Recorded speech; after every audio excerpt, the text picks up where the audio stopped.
Bonjour, je m'appelle Hugo, j'ai 23 ans, je suis parisien, je suis né à Madagascar, arrivé très vite à Paris. J'ai commencé par le karting quand j'étais jeune. Donc en fait, j'ai mis mes premiers pieds sur un circuit automobile à 5 ans. Avec mon père, on a directement accroché, j'ai fait plein de track day quand j'étais jeune. Vers mes 7-8 ans, j'ai commencé. J'ai fini à la fin du lycée. À la fin du lycée, j'ai arrêté le karting parce que j'avais d'autres choses de prévues. Je voulais me mettre à fond dans la musique. J'ai commencé mes études de musique. Du coup, on se retrouve en novembre. C'était le 9 novembre 2025, le jour où j'ai fait mes premiers essais de GT4. Alors là, j'ai pas dormi pendant 3 jours avant. C'était incroyable. J'étais dans un autre monde. Je suis arrivé, je vois la voiture qui était parquée dans les paddocks. On a commencé sur des pneus pluie. J'ai roulé, j'ai fait pas mal de tours avec Max. Et en fait, j'étais sur un petit nuage, alors que la voiture est pas du tout un petit nuage. C'est l'opposé total. Mais j'étais sur un petit nuage. Après, j'ai fait d'autres essais pour pouvoir reconfirmer et pouvoir m'entraîner pour la saison à Dijon. Et c'est là que j'ai vraiment commencé à rouler avec la voiture, parce qu'à Manicourt, en fait, j'ai vraiment juste compris ce que c'était le sport automobile. Je me suis approché du sport automobile, mais à Dijon, là, on a vraiment commencé à mettre du rythme. Donc là, c'était un week-end que j'ai passé avec Thomas Laurent. Et là, c'est lui qui m'a vraiment coaché sur le week-end. On a pu pousser petit à petit, mettre de l'effort, mettre de la vitesse. Ça fait très peur.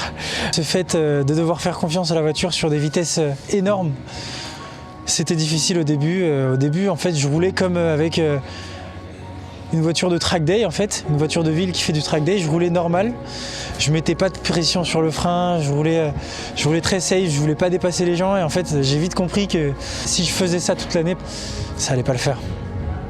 Donc vraiment sur la fin de Dijon, j'ai commencé à mettre du rythme et c'était vraiment cool. Et en fait, c'est à ce moment-là que j'ai vraiment commencé à apprécier la voiture, vraiment comme je devais l'apprécier. Donc là, on est sur le premier jour, on n'a pas encore commencé, j'ai pas encore roulé. Je connais pas la piste, je connais un petit peu la voiture, j'ai roulé un petit peu. Mais voilà, ce sera demain qu'on va voir comment ça va se passer.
Aujourd'hui, j'ai fait mes premiers vrais roulages avec des voitures de course autour de moi et pas que la mienne. Très compliqué dans le sens où en fait j'étais totalement désorienté sur la piste, parce que en vrai je connais un peu la voiture, j'ai roulé avec, je connais un peu la voiture, je connais où étaient les boutons, mais là j'avais l'impression d'être arrivé encore dans une troisième voiture que je découvrais et c'était impossible.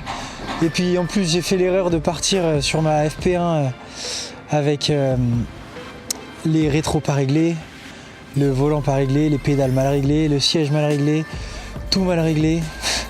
Donc c'était un calvaire. J'ai quand même roulé dans les temps de mon copilote. Mais ouais, beaucoup de mal, beaucoup de gens qui arrivaient derrière moi, qui me faisaient des appels de phare, qui arrivaient pleine balle au fond de la ligne droite et tu te dis waouh, mais comment il va faire? Parce que moi j'arrive aussi au fond de la ligne droite, j'arrive beaucoup moins vite et le mec je vois qu'il est toujours sur ma droite à fond. Et là je me dis, il y a vraiment un monde entre lui et moi. Je trouve que la première FP1 était un peu catastrophique, c'est pas très grave parce que fallait s'y attendre. Ma FP2, je suis parti avec beaucoup plus de confiance que ma FP1 et en plus j'étais pressé d'y aller, j'avais envie d'y aller. Et bon roulage, en plus on venait de faire les datas juste avant, donc là pour une fois je connaissais un peu le rythme que j'avais sur le circuit. Je savais où je pouvais m'améliorer, je savais où je perdais. Donc non, beaucoup plus cool pour la FP2. En termes de pilotage avec mon coéquipier, c'est le jour et la nuit. Moi quand je vais freiner super tôt, lui il va freiner super tard. Moi quand je vais freiner tard, lui il va freiner super tôt. Pareil, les trajectoires on est en opposé total et sur les datas, opposé total. Après ce qui est pas mal, c'est que du coup, pour trouver la clé pour aller plus vite, c'est le milieu. Là, on n'a pas le choix, c'est le milieu entre nous deux. Mais ouais, du coup on s'est bien amélioré sur la FP2, on a gagné 2 secondes. 2 secondes, on était à 35,7 et on est descendu à. Moi je suis descendu à 33,0, 9. Donc ouais, j'ai gagné quasiment 3 secondes sur ma FP2 et je pense que c'est vraiment un travail d'équipe. Travailler avec Thomas, c'est quelque chose qui m'a vraiment aidé, ne serait-ce que sur des essais ou sur les FP2 ou d'aujourd'hui. Parce que c'est quelqu'un qui peut m'apporter énormément de choses en termes de connaissances. Lui, il est dedans depuis très longtemps. Et je pense que demain, j'aimerais bien y aller un peu plus fort. Histoire au moins de dire que je suis là, quoi, aux autres pilotes.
Sur mes qualifications de ce matin, donc c'était la première fois de ma vie que je faisais des qualifications aussi en voiture.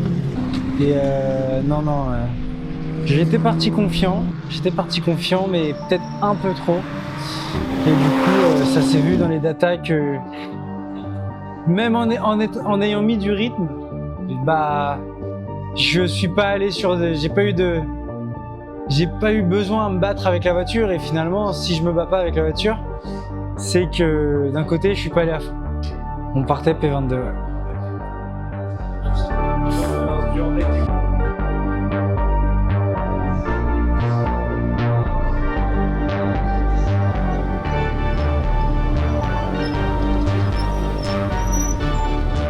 Le lancement de cette saison 2026.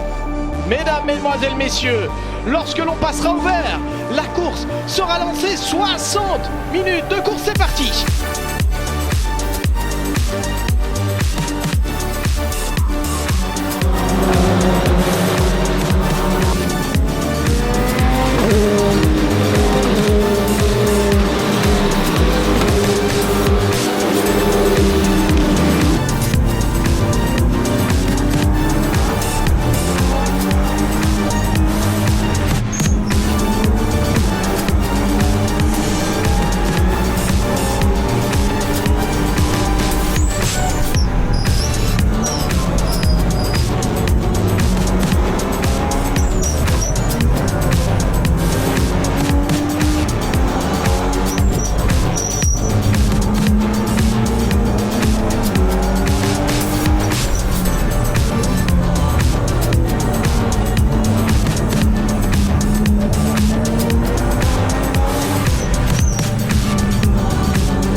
mettre la pression, c'est de... Donc là c'était ma première course, pareil. C'est pas moi qui ai fait le départ, c'était mon copilote. Et il était parti P22. Donc très loin sur la grille. Pas dernier. Mais ouais, on était assez loin du reste du peloton. Et non, là on a eu un petit déblocage. Il a réussi à remonter pas mal de places, ce qui nous a fait remonter P14. Et après de P14, je suis reparti directement moi en sortant des stands. Et je suis remonté jusqu'à la P10. Et le mec devant moi a eu une pénalité, donc je me suis retrouvé 9e. Course incroyable. J'ai doublé des gens. Ouais, je pense que ça va être resté gravé dans ma mémoire pendant longtemps. Cette course, première course de ma vie. Le mec devant toi, tu te focuses sur lui et en fait tu le rattrapes, tu grappilles à chaque fois sur certains virages. Mais c'est ça en fait qui m'avait manqué sur la course auto, c'est vraiment ce feeling de remonter sur les gens et de les dépasser.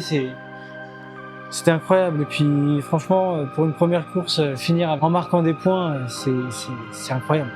Là, je monte dans la voiture, donc mon copilote arrive dans les stands. On fait le changement de pilote.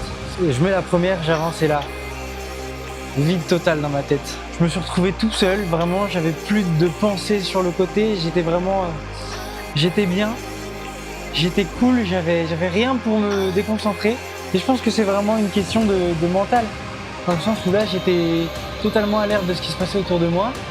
J'étais concentré et je me suis pas arrêté sur des petites bêtises que je faisais peut-être en FP2 ou en FP1.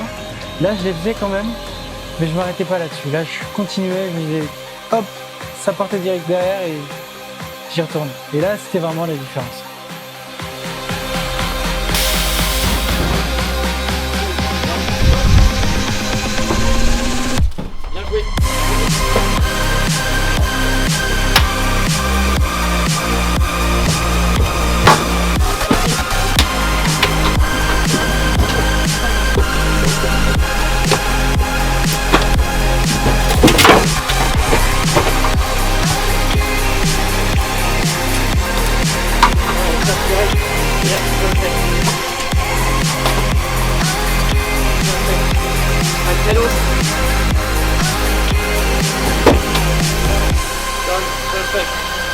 They may be in obscure places, they may be alone, they may be poverty-stricken, they may be in the midst of riches, but you can always be sure the angel of God is present wherever his children are.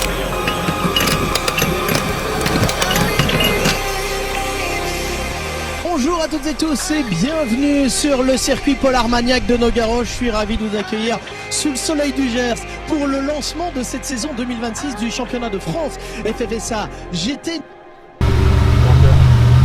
En vrai, ça va pas.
pas mal d'anxiété parce que j'avais envie de bien faire de 1, j'avais envie de doubler ces Alpine Cup et surtout j'avais envie de faire une aussi belle course que Claas a pu nous procurer hier.